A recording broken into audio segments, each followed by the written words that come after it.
নতুন সংসদ ভবন উদ্বোধন নিয়ে বিতর্ক এবার পৌঁছল সুপ্রিম কোর্টে। জনস্বার্থ মামলা রুজু করা হলো। সেখানে দাবি করা হয়েছে রাষ্ট্রপতিরাই নতুন সংসদ ভবন উদ্বোধন করা উচিত, আর এই নিয়ে লোকসভা সচিবালয় এবং কেন্দ্রীয় সরকারকে নির্দেশ দিল আদালত। উল্লেখ্য, 28 মে নতুন সংসদ ভবনের উদ্বোধন করার কথা প্রধানমন্ত্রী নরেন্দ্র মোদীর। অভিযোগ, সেখানে আমন্ত্রণ জানানো হয়নি রাষ্ট্রপতি দ্রৌপদী মুর্মুকে। সে কারণে অনুষ্ঠান বয়কট করেছে কংগ্রেস, তৃণমূল কংগ্রেস, আম আদমি পার্টি সহ আরও 19টি দল।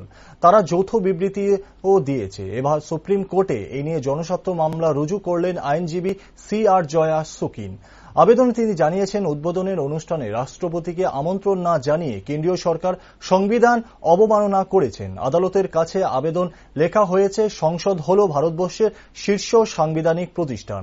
রাষ্ট্রপতি এবং দুই কক্ষ, লোকসভা এবং রাজ্যসভা নিয়ে তৈরি হয়েছে সংসদ। সংসদের যে কোনো কক্ষের অধিবেশন ডাকার বা ভাঙার দেওয়ার ক্ষমতা রয়েছে রাষ্ট্রপতির।